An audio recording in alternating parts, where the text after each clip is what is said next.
आज हम एक ऐसे रहस्य की बात करने वाले हैं जो लगभग 2000 साल पुराना है। ये कहानी है वैज्ञानिक चोरी के एक इल्जाम की, और वो भी इतिहास के एक बहुत बड़े खगोलविद पर। तो सबसे पहले मिलते हैं इस कहानी के एक किरदार से, हिप्पार्कस। उन्हें अपने समय का सबसे बड़ा एस्ट्रोनॉमिकल ऑब्जर्वर माना जाता था।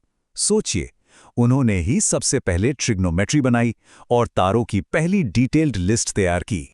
तो सवाल ये उठता है कि इतना बड़ा, इतना महान खगोल शास्त्री 2000 साल पुराने एक प्लेजरिज्म स्कैंडल के बीचों बीच कैसे आ गया? चलिए पता लगाते हैं।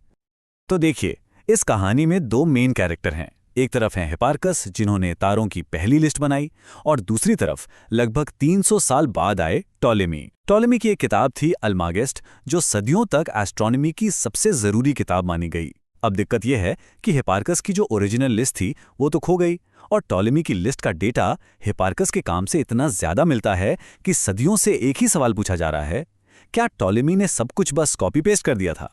तो चलिए एक जासूस की तरह इस केस को देखते हैं और पता लगाते हैं कि हमारे पास सुराग के तौर पर क्या बचा है।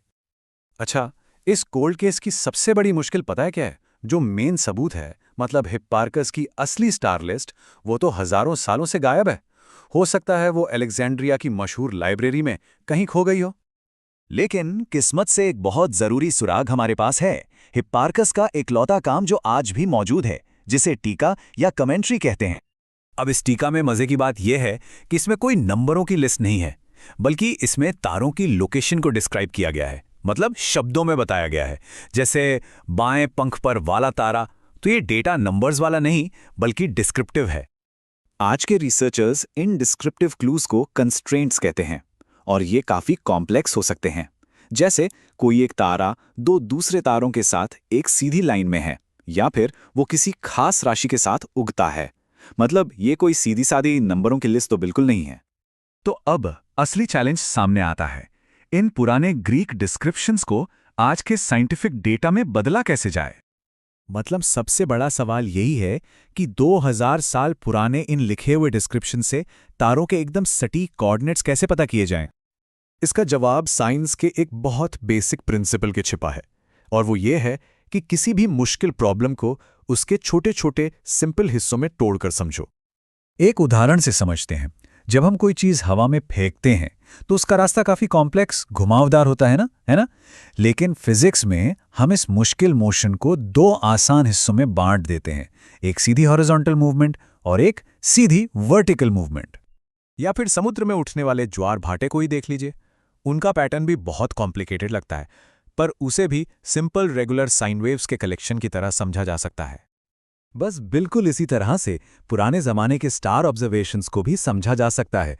मैथ्स का इस्तेमाल करके इन लिखे हुए सुरागों के अंदर छिपे सटीक कोऑर्डिनेट्स को ढूंढा जा सकता है। ठीक है, तो अब जरा गहराई में चलते हैं और देखते हैं कि आज के इन्वेस्टिगेटर्स ने ये काम असल में किया कैसे। रिसर्चर्स ने एक मेथड यूज किया जिसे कहते हैं बेस्ट फिट एनालिसिस। ये कह सकते हैं कि एक कंप्यूटर प्रोग्राम है जो हजारों पॉसिबिलिटीज को चेक करता है, और ये उस एक सही समय और जगह को ढूंढ निकालता है जो हिप्पार्कस के दिए गए सारे डिस्क्रिप्टिव क्लूज से सबसे ज्यादा मैच करे और जिसमें गलती की गुंजाइश सबसे कम हो। और पता है, इस एनालिसिस से जो पहली बड़ी चीज निकल कर आई वो थी ऑब्जर्वेशन की तारीख, और वो तारीख थी लगभग 80 ईसा पूर्व। और जब इस तारीख को 36.6 डिग्री के लैटिट्यूड के साथ मिलाया गया तो रिजल्ट सिर्फ एक ही लोकेशन की तरफ इशारा कर रहा था, रोड्स आइलैंड। और ये हिस्टोरिकली भी एकदम सही बैठता है, क्योंकि हमें ये पता है कि हिप्पार्कस रोड्स में ही काम करते थे। तो अब जब हिप्पार्कस का डेटा एक तरह से दोबारा बना लिया गया था, तो इन्वेस्टिगेटर्स आखिरकार टॉलेमी के केस पर अपना फैसला सुना सकते थे। देखिए, इसके पीछे का लॉजिक बहुत सिंपल है। अगर टॉलेमी ने हिप्पार्कस का काम कॉपी किया होता तो उसने सिर्फ सही डेटा ही नहीं बल्कि हिप्पार्कस की गलतियां भी कॉपी की होती, है ना? तो इसीलिए इन्वेस्टिगेटर्स ने दोनों लिस्ट में एरर के पैटर्न को, मतलब एक तरह के एरर फिंगरप्रिंट को कंपेयर किया, और जो रिजल्ट आया वो काफी चौंकाने वाला था। हिप्पार्कस के रिक्रिएटेड डेटा में गलतियों का एक खास पैटर्न दिखा, लेकिन टॉलेमी की लिस्ट में वो पैटर्न बिल्कुल ही अलग था। सीधे सीधे कहें तो फिंगरप्रिंट्स मैच ही नहीं हुए, और ये एक बहुत मजबूत सबूत था इस बात का कि टॉलेमी ने सिर्फ आंख बंद करके नकल नहीं की थी। तो क्या इसका मतलब ये हुआ कि टॉलेमी बेकसूर साबित हो गए? मामला इतना भी सीधा नहीं है। चलिए समझते हैं कि इसका असल में मतलब क्या है। इस रिसर्च का जो फॉर्मल नतीजा निकला वो ये था, जैसा कि आयरीन वर्गास सालाज़ार ने अपनी थीसिस में भी लिखा है, कि हमारे पास जो डेटा है उसके आधार पर यह साबित नहीं किया जा सकता कि टॉलेमी ने हिप्पार्कस की टीका से कुछ भी कॉपी किया था। लेकिन कहानी में एक ट्विस्ट है। रिसर्चर्स का ये भी कहना है कि ये नतीजा अभी सिर्फ कुछ ही नक्षत्रों के एनालिसिस पर बेस्ड है। पूरी तरह से श्योर होने के लिए हिप्पार्कस की टीका के बाकी हिस्सों को भी एनालाइज करना जरूरी है। और आखिर साइंस ऐसे ही तो काम करता है ना? ये एक लगातार चलने वाली खोज है। और ये पूरी कहानी हमें एक बहुत बड़े सवाल पर लाकर छोड़ देती है।